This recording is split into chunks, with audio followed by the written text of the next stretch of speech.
Browns are 2-5 after a 24-6 loss in St. Louis. Bud Shaw, who do you blame? Well, you'd have to look at the offensive line. I mean, the quarterback was under siege again. They still can't run the ball anywhere. This was supposed to be the strength of this team. This along with the defense, right?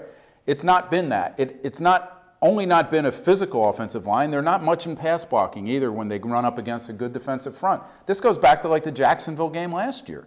It's either put together the wrong way or these guys are not as good as we think.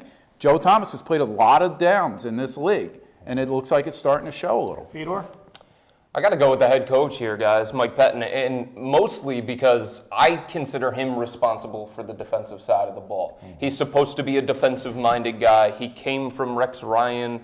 And the other thing is, he's the one that put Jim O'Neill in charge of the defense. Mike Pettin was the one that chose that. And sometimes in the NFL and sports in general, you're responsible for the guys that you surround yourself with. And he put an inexperienced defensive coordinator in charge of that defense, and the defense has been the biggest disappointment. That's on Mike Pettin, though. Of course, a lot of merit where Bud is and where Fedor is, no question about it, and I'm with that on each count. But to me, this, if you go big picture, it's all about the inability to find a way to turn this stinky culture and atmosphere around. Losing. That's what this culture is. The head coach got a lot to do with it. The general manager's got a lot to do with it. The offensive line's got a lot to do with it.